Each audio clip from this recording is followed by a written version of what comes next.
আজ সকালে সিলেটে জামাত এনসিপি যৌথ বাহিনী মুক্তিযুদ্ধের স্মৃতিস্তম্ভে হামলা চালিয়ে তা ভাঙচুর করেছে এবং তারা স্পষ্ট বলেছে যে ৭১-এ পাকিস্তানের পক্ষ নেওয়া সঠিক ছিল এবং তারা বাংলাদেশকে আবার পাকিস্তানের সাথে যুক্ত করতে চায়।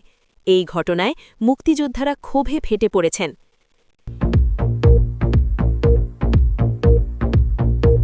গতকাল সন্ধ্যায় খুলনায় জামাত কর্মীরা স্থানীয় হিন্দু মন্দিরে হামলা চালিয়ে পূজা ভাঙচুর করেছে এবং ভয় দেখিয়ে বলেছে যে এটা শুধু শুরু এবং তারা সব সংখ্যালঘুদের এদেশ ছাড়তে বাধ্য করবে।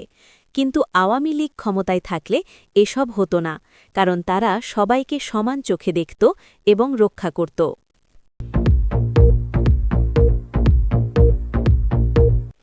আজ দুপুরে ঢাকা বিশ্ববিদ্যালয়ে ছাত্র সমন্বয়করা প্রকাশ্য সমাবেশে ঘোষণা দিয়েছে যে অন্তর্বর্তী সরকার তাদের প্রতিশ্রুতি রাখেনি এবং তারা আগামী সপ্তাহে সারা দেশে তীব্র আন্দোলন শুরু করবে এবং যদি তাদের দাবি পূরণ না হয় তাহলে তারা অন্তর্বর্তী সরকারকে পদত্যাগ করতে বাধ্য করবে এবং নতুন সরকার গঠন করবে।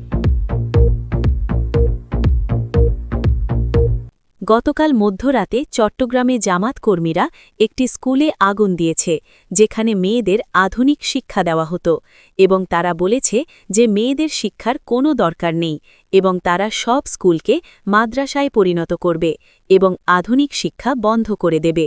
এই ঘটনায় শিক্ষাবিদেরা এবং নারী সমাজ তীব্র প্রতিবাদ জানিয়েছে।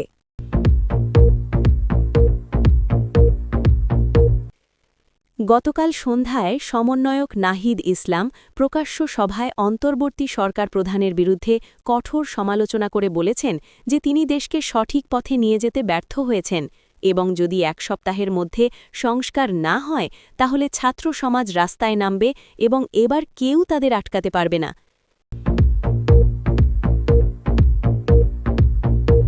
গতকাল রাতে সিলেটে এনসিপি নেতারা জামাত নেতাদের সাথে মিলে চূড়ান্ত চুক্তি করেছে, যেখানে তারা সিদ্ধান্ত নিয়েছে যে আগামী ১৬ ডিসেম্বরে তারা সারা দেশে একসাথে সন্ত্রাস ঘটাবে এবং বিজয় দিবসকে কালো দিবসে পরিণত করবে, যাতে আন্তর্জাতিক মিডিয়ায় বাংলাদেশের ভাবমূর্তি নষ্ট হয় এবং মুক্তিযুদ্ধের চেতনা ধ্বংস হয়।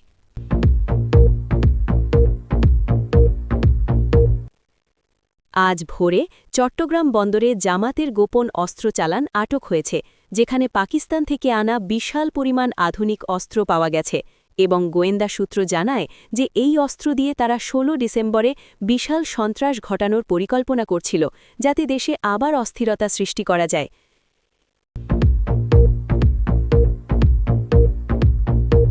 আজ রাতে ঢাকায় এনসিপি এবং জামাতের গোপন বৈঠক ধরা পড়েছে, যেখানে তারা অন্তর্বর্তী সরকারকে উৎখাত করে জামাত এনসিপি জোট সরকার গঠনের ষড়যন্ত্র করছে এবং এই ষড়যন্ত্রে বিদেশি শক্তিও জড়িত রয়েছে, যারা বাংলাদেশকে মৌলবাদী রাষ্ট্র বানাতে চায়।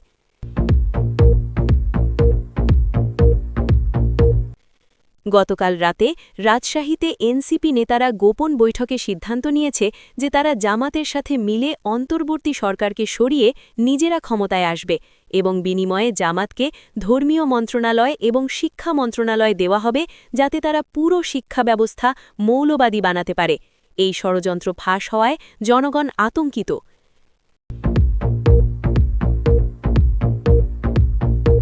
আজ ভোরে গোপালগঞ্জে আওয়ামী লীগের লাখো সমর্থক রাস্তায় নেমেছে এবং তারা প্রকাশ্যে ঘোষণা দিয়েছে যে তারা আর অন্তর্বর্তী সরকারের অবৈধ শাসন মানবে না এবং তারা চায় আওয়ামী লীগ আবার ক্ষমতায় ফেরুক, কারণ শুধুমাত্র আওয়ামী লীগই দেশকে সঠিকভাবে চালাতে পারে এবং এই মিছিল দেখে সরকার আতঙ্কিত হয়ে পড়েছে। গতকাল মধ্যরাতে অন্তর্বর্তী সরকারের একজন উপদেষ্টা গোপনে বিদেশি দূতাবাসে গিয়ে দেশের সার্বভৌমত্ব বিক্রি করার চেষ্টা করেছেন এবং বিনিময়ে তিনি নিজের জন্য বিদেশে আশ্রয় এবং বিশাল অঙ্কের অর্থ চেয়েছেন, কিন্তু দেশপ্রেমিক গোয়েন্দা বাহিনী তার জেনে গেছে এবং এখন তার বিরুদ্ধে রাষ্ট্রদ্রোহিতার মামলা হবে।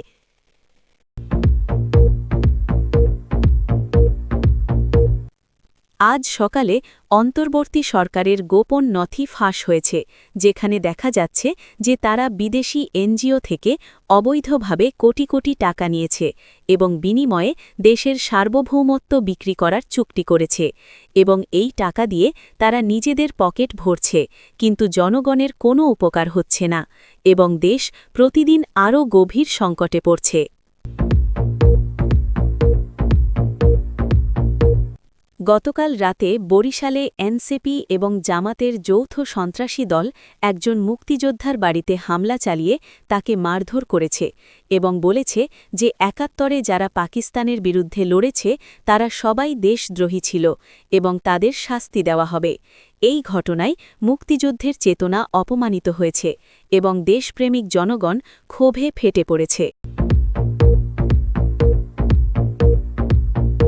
আজ ভোরে ঢাকায় আওয়ামী লীগের গোপন সভায় সিদ্ধান্ত হয়েছে যে তারা আর নীরব থাকবে না এবং যদি জামাত এনসিপি জোট দেশে অস্থিরতা সৃষ্টি করে তাহলে আওয়ামী লীগ তাদের লাখো কর্মী নিয়ে রাস্তায় নামবে এবং দেশ ও মুক্তিযুদ্ধের চেতনা রক্ষা করবে এবং এবার কেউ তাদের থামাতে পারবে না, কারণ এটা দেশের অস্তিত্বের লড়াই।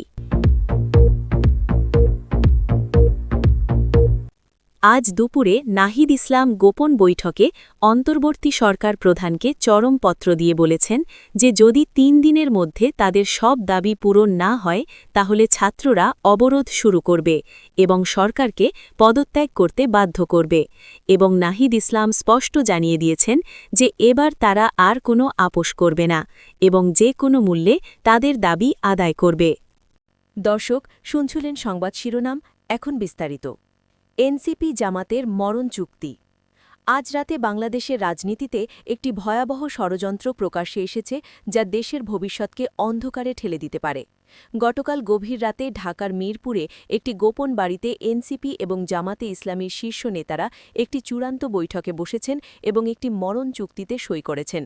এই বৈঠকে উপস্থিত ছিলেন এনসিপির ৩ জন কেন্দ্রীয় নেতা এবং জামাতের ৫ জন শীর্ষ নেতা।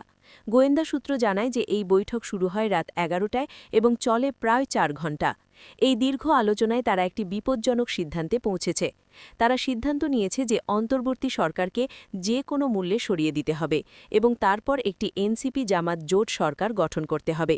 এই চুক্তি অনুযায়ী এনসিপি পাবে প্রধানমন্ত্রী পদ এবং অর্থনৈতিক মন্ত্রণালয়গুলো এবং জামাত পাবে ধর্ম মন্ত্রণালয়, শিক্ষা মন্ত্রণালয় এবং সমাজ কল্যাণ মন্ত্রণালয়। বৈঠকে উপস্থিত একজন সূত্র জানিয়েছে যে এনসিপি নেতারা স্পষ্ট বলেছে যে তারা আওয়ামী লীগের মতো সেকুলার রাজনীতি করতে চায় না এবং তারা চায় বাংলাদেশের ধর্মীয় শাসন প্রতিষ্ঠা হোক। জামাত নেতারা এই প্রস্তাবে খুশি হয়েছে এবং তারা বলেছে যে তারা এনসিপিকে পূর্ণ সমর্থন দেবে। বৈঠকে আরও সিদ্ধান্ত হয়েছে যে তারা আগামী ২ সপ্তাহের মধ্যে সারা দেশে তীব্র আন্দোলন শুরু করবে এবং অন্তর্বর্তী সরকারকে পদত্যাগ করতে বাধ্য করবে। তারা পরিকল্পনা করেছে যে প্রথমে তারা ঢাকায় একটি বিশাল মিছিল করবে এবং তারপর ধীরে ধীরে সারা দেশে ছড়িয়ে দেবে। এই ষড়যন্ত্রের সবচেয়ে ভয়াবহ দিক হল যে এতে বিদেশি শক্তিও জড়িত রয়েছে। গোয়েন্দা সূত্র জানায় যে পাকিস্তান এবং মধ্যপ্রাচ্যের কয়েকটি দেশ এই ষড়যন্ত্রে আর্থিক সাহায্য দিচ্ছে। তারা চায় বাংলাদেশ একটি মৌলবাদী রাষ্ট্রে পরিণত হোক, যাতে ভারত এবং পশ্চিমা বিশ্বের সাথে বাংলাদেশের সম্পর্ক খারাপ হয় এবং এই অঞ্চলে তাদের প্রভাব দাঁড়ে।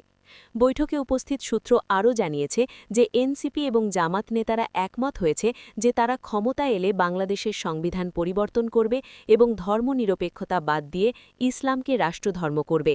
তারা আরও বলেছে যে তারা মুক্তিযুদ্ধের ইতিহাস পরিবর্তন করবে এবং রাজাকার এবং আল বদরদের মুক্তি দিয়ে তাদের সম্মানিত করবে। এই ষড়যন্ত্রের খবর ফাঁস হওয়ার পর আওয়ামী লীগ এবং মুক্তিযুদ্ধের পক্ষের শক্তিগুলো তীব্র প্রতিবাদ জানিয়েছে। তারা বলছে যে এটা মুক্তিযুদ্ধের চেতনার বিরুদ্ধে একটি সরাসরি হামলা এবং তারা এটা কখনো মেনে নেবে না। আওয়ামী লীগের একজন শীর্ষ নেতা বলেছেন যে যদি এনসিপি এবং জামাত এই ষড়যন্ত্র বাস্তবায়ন করার চেষ্টা করে তাহলে আওয়ামী লীগ তাদের লাখো কর্মী নিয়ে রাস্তায় নামবে এবং দেশ রক্ষা করবে। মুক্তিযোদ্ধারাও বলেছেন যে তারা এই ষড়যন্ত্র ব্যর্থ করতে যে কোনো ত্যাগ স্বীকার করতে প্রস্তুত। অন্তর্বর্তী সরকার এই ষড়যন্ত্র সম্পর্কে অবগত হয়েছে এবং তারা বলছে যে তারা এই বিষয়ে সতর্ক আছে এবং প্রয়োজনে কঠোর পদক্ষেপ নেবে। কিন্তু বিশ্লেষকরা বলছেন যে অন্তর্বর্তী সরকার যথেষ্ট দুর্বল এবং তারা এই শক্তিশালী জোটের বিরুদ্ধে কিছু করতে পারবে কিনা সন্দেহ আছে। নাহিদ ইসলামের সরাসরি চ্যালেঞ্জ। গতকাল সন্ধ্যায় ঢাকা বিশ্ববিদ্যালয়ের কেন্দ্রীয় খেলার মাঠে একটি বিশাল ছাত্র সমাবেশে সমন্বয়ক নাহিদ ইসলাম অন্তর্বর্তী সরকারের বিরুদ্ধে সরাসরি এবং কঠোর সমালোচনা করেছেন, যা রাজনৈতিক মহলে তীব্র প্রতিক্রিয়া সৃষ্টি করেছে। এই সমাবেশে প্রায় 10,000 ছাত্র এবং যুবক উপস্থিত ছিল, যারা সবাই নাহিদ ইসলামের বক্তব্য শুনতে এসেছিল। নাহিদ ইসলাম তার প্রায় 1 ঘণ্টার বক্তব্যে অন্তর্বর্তী সরকারের উপর এমন সব অভিযোগ তুলেছেন, যা আগে কখনো এত প্রকাশ্যে বলা হয়নি। তিনি বলেছেন যে জুলাই আগস্টের আন্দোলনে যে স্বপ্ন দেখে ছাত্র এবং জনগণ রাস্তায় নেমেছিল, সেই স্বপ্ন পূরণ হচ্ছে না এবং অন্তর্বর্তী সরকার তাদের সব প্রতিশ্রুতি ভঙ্গ করেছে। তিনি স্পষ্ট বলেছেন যে পরিবর্তনের জন্য শত শত ছাত্র জীবন দিয়েছে, সেই পরিবর্তন এখনও আসেনি এবং অন্তর্বর্তী সরকার পুরনো ব্যবস্থাকেই টিকিয়ে রাখছে। নাহিদ ইসলাম তার বক্তব্যে অন্তর্বর্তী সরকার প্রধানকে সরাসরি নাম ধরে সমালোচনা করেছেন এবং বলেছেন যে তিনি দেশকে সঠিক পথে নিয়ে যেতে ব্যর্থ হয়েছেন। তিনি বলেছেন যে দেশে এখনও দুর্নীতি, অন্যায় এবং অবিচার চলছে এবং সাধারণ মানুষ এখনও ন্যায় বিচার পাচ্ছে না। নাহিদ ইসলাম সবচেয়ে কঠোর কথা বলেছেন যখন তিনি বলেছেন যে যদি 1 সপ্তাহের মধ্যে তাদের দাবি পূরণ না হয়, তাহলে ছাত্র সমাজ আবার রাস্তায় নামবে এবং এবার তারা আরও শক্তিশালী এবং সংগঠিত হয়ে আসবে। তিনি হুঁশিয়ারি দিয়ে বলেছেন যে এবার কেউ তাদের আটকাতে পারবে না, কারণ এটা তাদের অস্তিত্বের লড়াই এবং তারা যে কোনো মূল্যে তাদের দাবি আদায় করবে। নাহিদ ইসলাম তাদের দাবিগুলো স্পষ্ট করে বলেছেন। প্রথমত, তারা চায় যে সব দুর্নীতিবাজ এবং স্বৈরাচারী সরকারের সাথে জড়িত মানুষদের বিচারের আওতায় আনা হোক এবং তাদের শাস্তি দেওয়া হোক। দ্বিতীয়ত, তারা চায় যে রাষ্ট্রীয় সব প্রতিষ্ঠান থেকে পুরনো সরকারের নিয়োগ দেওয়া মানুষদের সরিয়ে নতুন এবং যোগ্য মানুষ নিয়োগ দেওয়া হোক। তৃতীয়ত, তারা চায় যে শিক্ষা ব্যবস্থা এবং চাকরি ব্যবস্থায় আমূল সংস্কার আনা হোক, যাতে যুবকরা সুযোগ পায়। নাহিদ ইসলাম তার বক্তব্যে আরও বলেছেন যে তারা কোনো রাজনৈতিক দলের হয়ে কাজ করছে না, বরং তারা দেশের স্বার্থে কাজ করছে এবং তারা চায় যে বাংলাদেশে একটি নতুন রাজনৈতিক সংস্কৃতি তৈরি হোক, যেখানে জবাবদিহিতা এবং স্বচ্ছতা থাকবে। তিনি বলেছেন যে তারা কোনো পুরনো দলকে সমর্থন করে না এবং তারা চায় নতুন এবং পরিচ্ছন্ন রাজনীতি। নাহিদ ইসলামের এই বক্তব্য শুনে উপস্থিত ছাত্ররা তুমুল করতালি দিয়ে তাকে সমর্থন জানিয়েছে এবং তারা স্লোগান দিয়েছে যে তারা নাহিদ ইসলামের সাথে আছে এবং প্রয়োজনে তারা আবার রাস্তায় নামতে প্রস্তুত। অন্তর্বর্তী সরকার এই বক্তব্যে উদ্বিগ্ন হয়েছে এবং তারা নাহিদ ইসলামের সাথে আলোচনার জন্য ডেকেছে, কিন্তু নাহিদ ইসলাম এখনও কোনো সাড়া দেননি। চট্টগ্রাম বন্দরে অস্ত্র জব্দ। আজ ভোরে চট্টগ্রাম বন্দরে একটি চাঞ্চল্যকর ঘটনা ঘটেছে, যা জাতীয় নিরাপত্তার জন্য বিশাল হুমকি ছিল। বন্দরের গোয়েন্দা ইউনিট এবং কাস্টমস বিভাগ যৌথভাবে একটি কন্টেইনার তল্লাশি করে বিশাল পরিমাণ আধুনিক অস্ত্র এবং গোলা বারুদ উদ্ধার করেছে, যা পাকিস্তান থেকে পাচার করে আনা হয়েছিল। এই কন্টেইনারটি একটি বাণিজ্যিক পণ্যের নাম করে আমদানি করা হয়েছিল, কিন্তু ভেতরে ছিল মারাত্মক অস্ত্র। গোয়েন্দা সূত্র জানায় যে এই কন্টেইনারে পাওয়া গেছে প্রায় 200 MP5 সাবমেশিন গান, 500 পিস্তল, হাজারো রাউন্ড গোলাবারুদ এবং 50টি হ্যান্ড গ্রেনেড। এই সব অস্ত্র অত্যন্ত আধুনিক এবং মালমিক মানের, যা সাধারণত শুধু সেনাবাহিনী ব্যবহার করে।